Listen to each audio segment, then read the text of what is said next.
Hello viewers, already we have studied in the previous topic about the introductory part of the ecosystem, the components we have got introduced to, then we have seen about food chains and food webs, the energy flow, then we have seen about even the ecosystems, and then let us study about the ecological pyramids. So this is Dr. P. Mary Anupama, Assistant Professor, Department of Biochemistry, St. Joseph's College for Women, Visakhapatnam. Now, what are these ecological pyramids? Ecological pyramids, these are graphical representations of the relationship between the various trophic levels of food chain that we have studied previously. That is the relationship between producers, the primary consumers, the secondary consumers, and tertiary consumers. So these are the various trophic levels, and the interrelationship between them will be representing them in the form of graphs, in the form of small pyramids. So that is what is ecological pyramid. This name, it is first proposed by Charles Elton, and hence these are also known as Eltonian pyramids. We have three types of ecological pyramids. That is, we have the pyramids of number, pyramids of biomass, and pyramids of energy. All these things we'll be studying. Now let us study about the pyramids of numbers. Pyramids of numbers, these show the relationship between the producers, the herbivores, and the consumers, the carnivores and all, in their numbers. So here you can see that these pyramids are generally upright. Okay, let us see this one. This is the forest ecosystem. In the forest, we know that there are many trees, many trees, and the primary consumers that depend on these trees are less as compared to the number of trees, and the predators that feed on these primary consumers are still less. We know that lion has a territory, so obviously very less number of lions will be there in a particular acreage of the forest. So the trees will be more, then primary consumers will be little less, while still less will be the secondary or the tertiary consumers. So these pyramids, they are upright. Now here you have the grassland ecosystem, which is also an upright one. You have many grass. The number of grass will be more, while the number of primary consumers on this grass, say for example the mice, the rabbits, or the grasshoppers, whatever it is, their count will be less, while the number of snakes or the lizards which depend on these primary consumers, they'll be further less, while the tertiary consumer which depend on these secondary consumers in a particular acreage of grassland, it will be further less. So you can see that many grass plants will be there, lesser number of primary, further lesser number of secondary consumers, and further lesser number of tertiary consumers. Hence this is also an upright pyramid. While the parasitic food chain, it is an inverted pyramid. So you see, we have already studied this in food chain.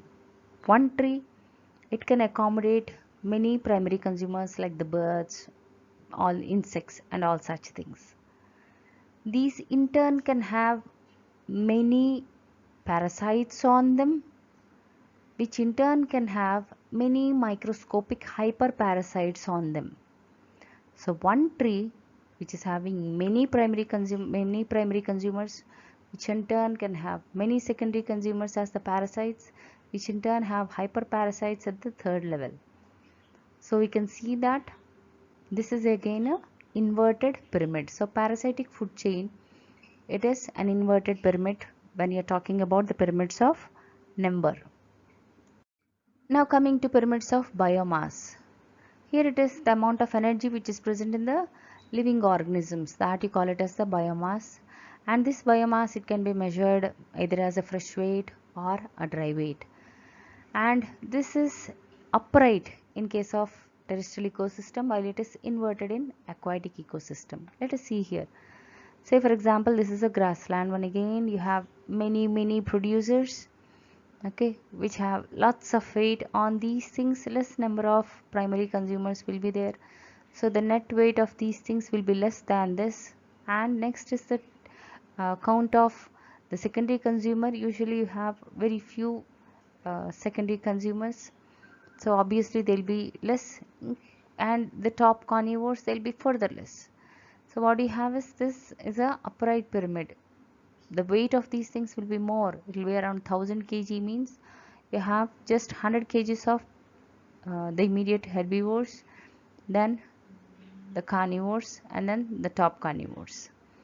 While coming to the aquatic one, here you can see the producers are phytoplankton, which are very tiny. Even if you take 10 to the power of 6 or some 10 to the power of 12 such phytoplankton, their weight will be very very less. While you can see that the herbivores which are consuming on these lakhs of phytoplanktons, these will be more, their weight will be more, while these will be fed upon by the top carnivores whose weight will be very very large. So you can see that this weight is less, though the count is more, the weight is less. Here they will be much weighted than this one, while the weight of the top carnivores will be much higher. So hence it is a inverted pyramid. So upright pyramid in case of pyramid of biomass is the terrestrial, all the terrestrial ecosystems, while aquatic ecosystems, they are inverted when you're talking about pyramids of biomass.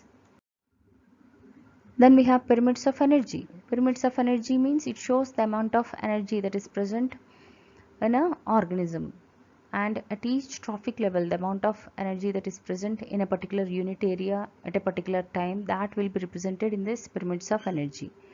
And the energy is expressed like this. The units are kilocalories per meter square per year, and these are usually upright. And we know that already, we have seen that as the energy is flowing from the producers to the consumers, it is decreasing, it is gradually decreasing because of dissipation or diversion.